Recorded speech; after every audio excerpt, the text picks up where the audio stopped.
Grade 1 scales. The 1 sharp group, F sharp, G major, 2 octaves, and separately and together. Right hand.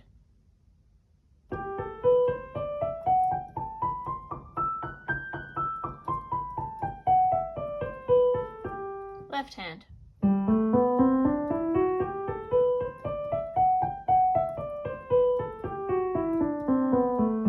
Together.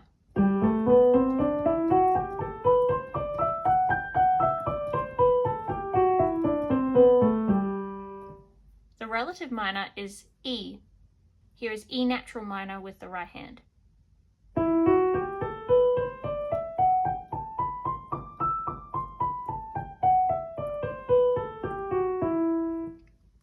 Left hand.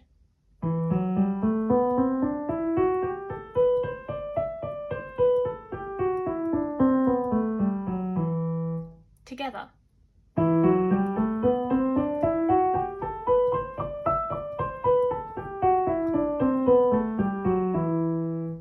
For a harmonic minor, we raise the sevenths. For E harmonic minor, that is D sharp. Here is the right hand.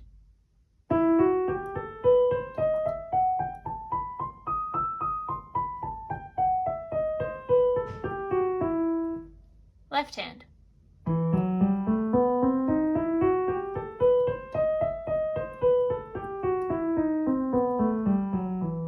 Together.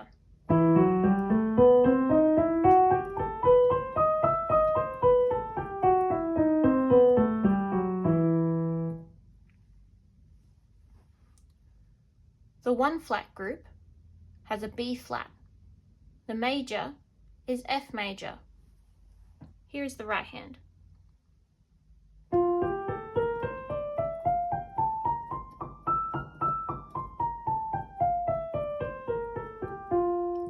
Left hand.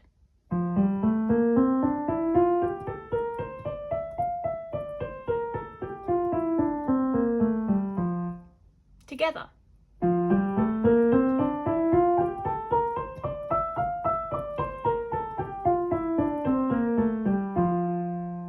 The relative minor is D minor.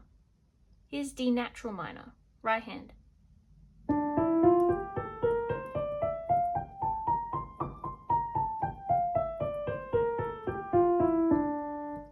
Left hand.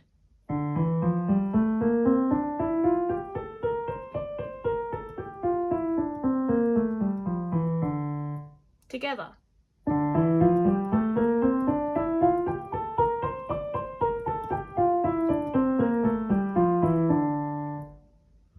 A harmonic minor is where you raise the 7th note.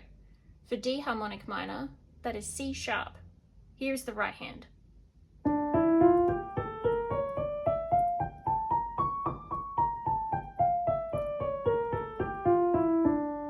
Left hand.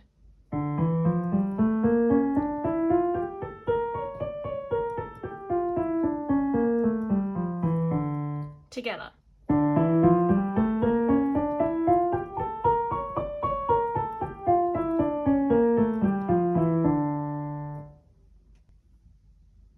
Contrary motion, we're going to start with the no sharps or flats key group. So we've got C major, 2 octaves contrary motion.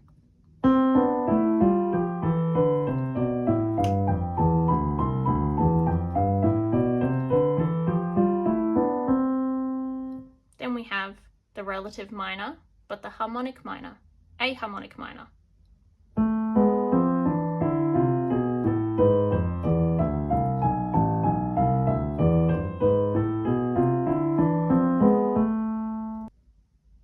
Moving on to the 1 sharp group, we have G major, 2 octaves in contrary motion.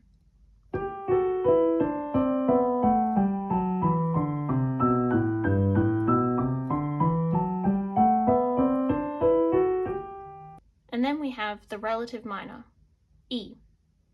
E harmonic minor, contrary motion.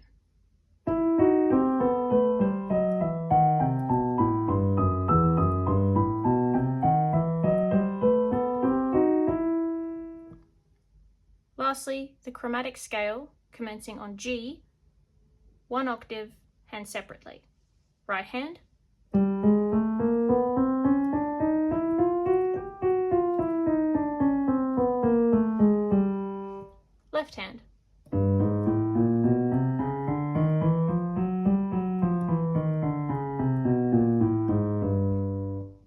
Technical work, exercise 1A, a flying leap, right hand, and a running jump, left hand.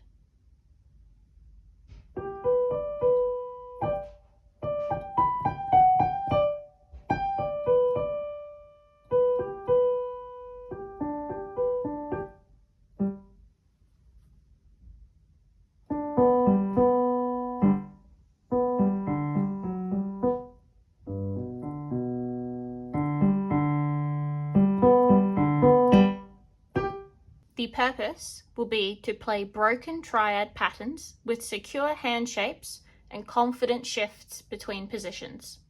A flying jump uses triplets. Triplets, in this context quaver triplets, are where we have 3 quavers in the time of 2 quavers. So when we subdivide, we want to be thinking like 1-ender, 2-ender, 3-ender. The timing would be like this: 1-ender, 2-ender, 3-ender, 1-ender, 2-ender, 3-ender. Use that when practicing. A fun fact for both a flying leap and a running jump is that they only have 3 notes in it, minus 1 F sharp. The 3 notes that we have are G, B, and D, and these create a G major chord. The first bar starts with an arpeggio, and then we're going to spider tuck our thumb, and then up to the next D and G. From there, we're now going to replace our second finger with our thumb, and we're creating our new bar 2 hand position, and this is where the F sharp comes in. We're ending both of these phrases with some float-offs. Bar 3, we start with our pinky on G, and what we're going to do is our pinky is going to kind of descend through the notes. So it's going to start on G, then it's going to D, and then it will go to B, and then it will go to G. So we'll start with the following. So it crawls in, crawls in, crawls in, down the octave. You need to be careful with the timing of bars 3 and 4, as we have a crotchet tied to a triplet quaver.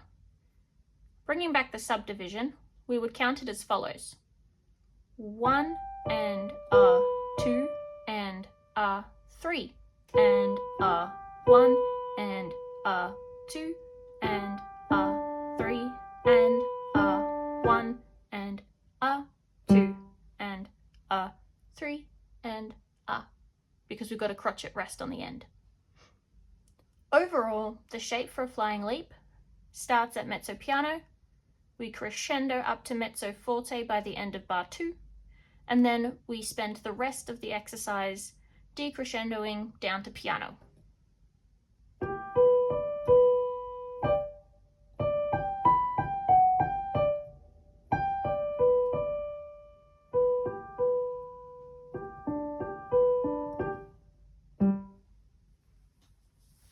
A running jump works quite similarly, but goes downwards rather than upwards. So we start off with the exact same concept, but mirrored. Then, from this hand position that we're currently in, we can play bar 2, which has our F sharp. Now here, to get to bar 3, we need to move our left hand down to low G position. And just like before, our pinky is going to ascend up the chord, like follows.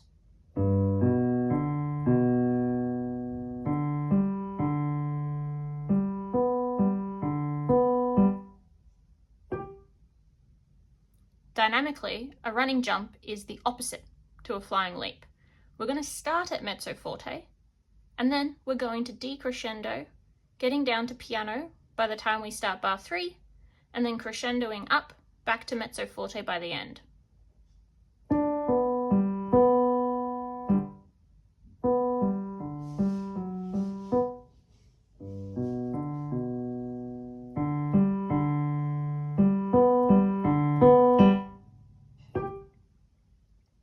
As the rhythm for both of these exercises are identical, you can easily translate the rhythm subdivision counting to either of the exercises. Technical exercise 1B, waiting for the bell.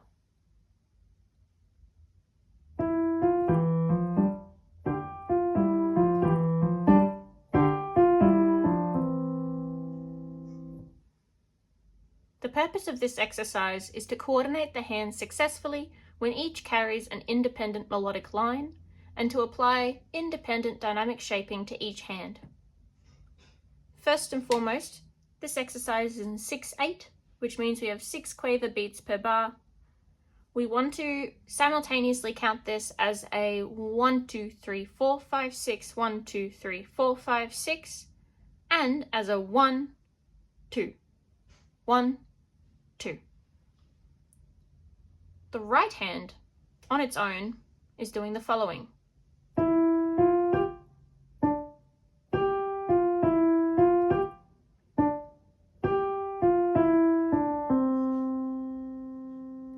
The left hand on its own is doing this.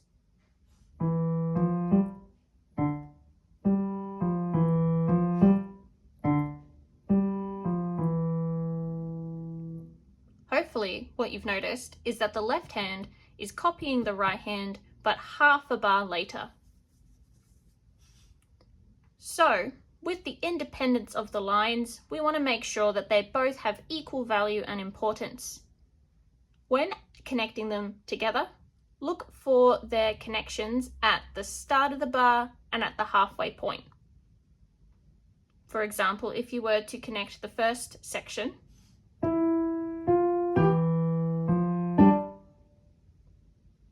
like this. Then, halfway through bar 2, they connect again.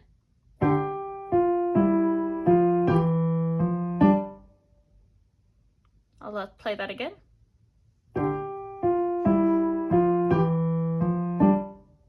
And then the ending.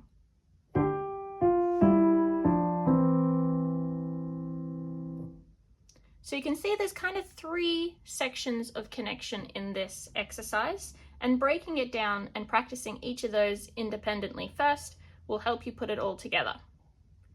With the dynamics, we want to make sure that the right hand gets louder first because it has the melody part that we hear first, and then the left hand will follow and have its crescendo. So when we're playing, we want to keep the hands at mezzo piano.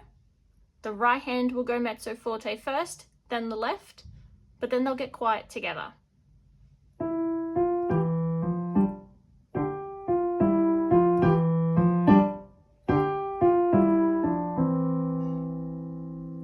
And lastly, note the fermata on the last note. That means to hold it for longer than its value. Technical exercise 1C, running on empty, right hand, and tanking it up, left hand.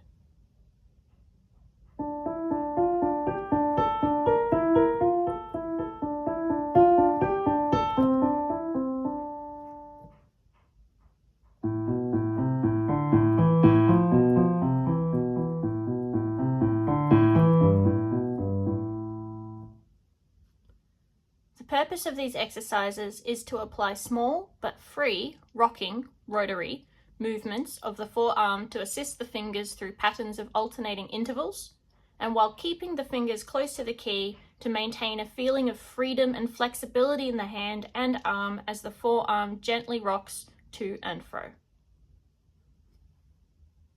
For running on empty, our thumb is for the most part positioned on D. Now, as we progress through the exercise, we're going to rock between larger and larger intervals, starting with a second, then a third, fourth, then a fifth, and then a sixth. As the interval gets larger, we're going to get louder.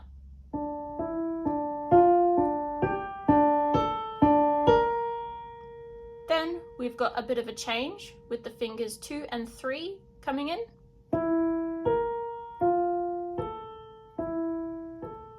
At that point, we also have a decrescendo, and then we start with the same thing again. Second, third, fourth, fifth, and then we're going to reposition our right hand thumb to middle C for the ending. In bar 2, it's important to remember that we've got a B flat, and that occurs twice in the bar, so make sure that you keep the B flat there for the duration of the bar. In terms of a rocking motion, they're kind of referring to us kind of rocking between the notes. It can be helpful to practice rocking between either of the fingers, so going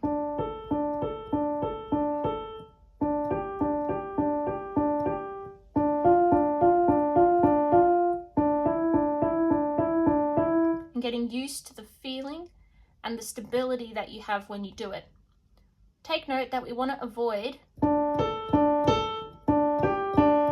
lifting our fingers up, as we need to maintain fingers being close to the keys. Tanking it up is probably harder due to the fact that we're working with our pinky and our fourth finger, the weakest two fingers on our hand. We start with our pinky on A, and we begin with the same thing, increasing interval size. Second, third, fourth, fifth, sixth, with a crescendo across it.